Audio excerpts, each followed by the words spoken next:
Intermediately, the great grand thing, spoken and out of hearing, sometimes with barely a voice to rest on it, saying, if that bright commodity upstairs had anything to say about it.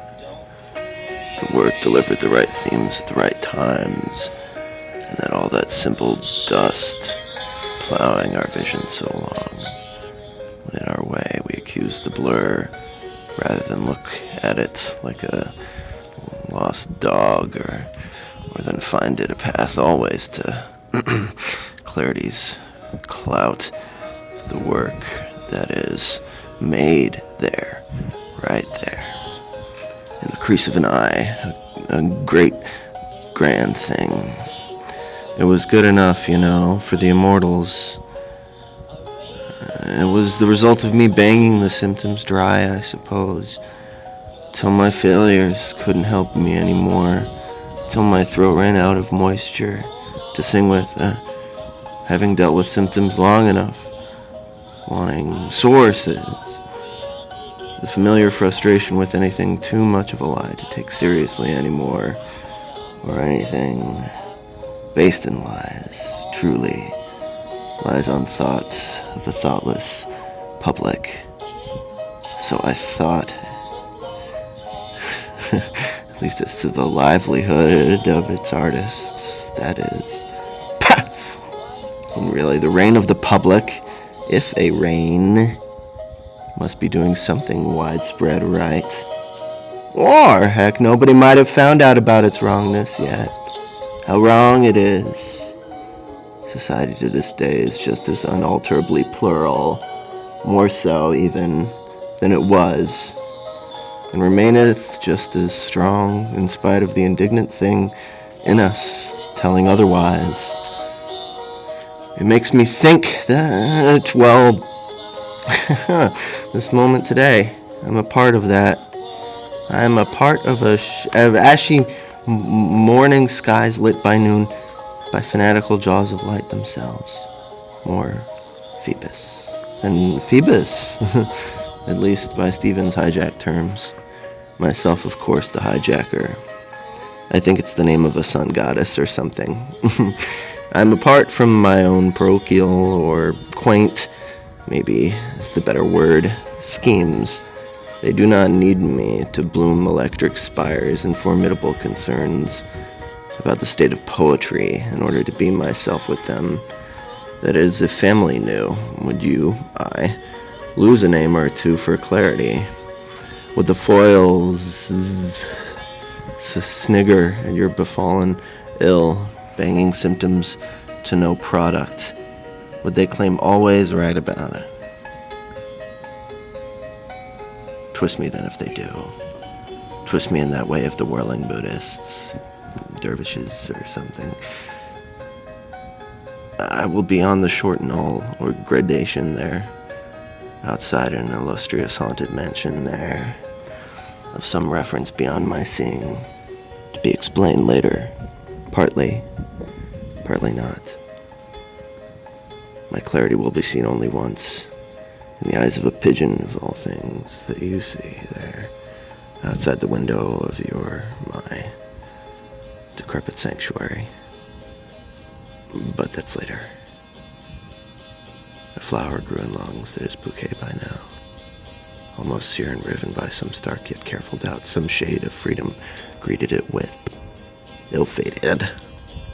Welcome the flower, pursue freedom to the end of uncertainty.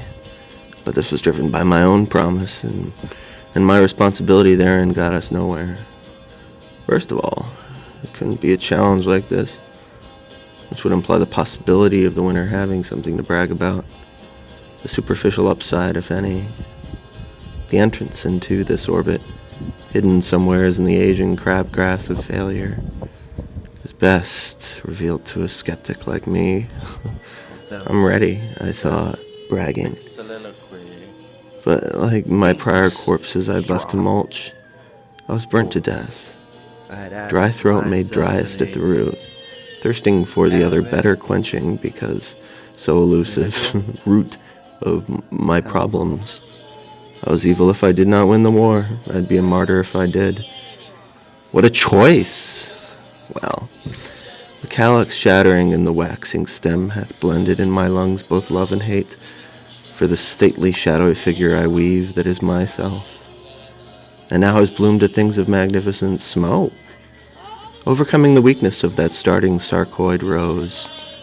And I spoke a jungle through the drowning rain of it, and sorrow poured in drops of shattered leaves, and in my fist were incubated pearl, which his seed was not mine to give, but mine to take, some sphere of spectral emptiness, like smoke.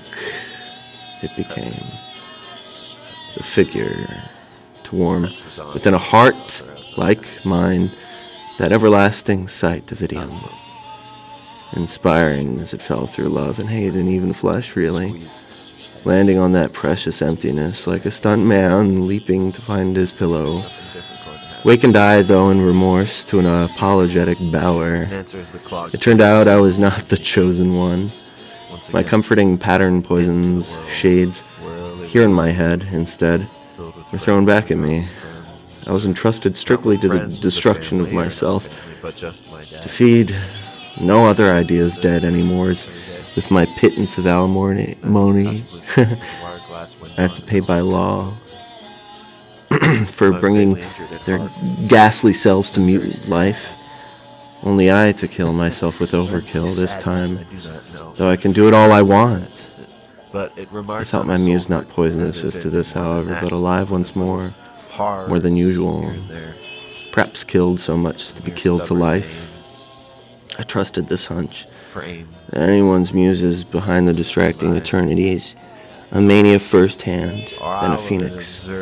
Considering the proof for this, the phoenix rarely ends alive in what I hath sampled some of the briefer craft out there, and this one is.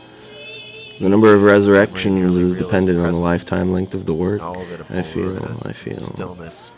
I'm hearing searing laughter from Crane's broken tower now, where levels to the top are mere dusky climbs to the end of logic, everybody knows. My vision of my fate, or the fate of my vision, to foggy up and stew aloft debris around. Was anybody to drill my... Anyway. Anybody to drill my foggy mind to dimness despite all the warnings, weaker seeing any, aimed for it at all that meant enough for what I had withstood so long. I, standing, dying in the solitary wood, like some obstinate pillar of some house, laden with vine, I made the aforementioned pearl be what broke, so freed myself from blame, not to avoid disrepute, but so I could free the dirty flowers too, in my lungs, wanting a voice for me to use to soothe their canker. For so long, these writhing flowers who venerated me, as if they were the children of my pulse, with an inside vividness. My entire culminating imagery I play at pace to make one thing this all means, so I could free them from the cankerous furtherance that yet sadly gave them life. I know not how.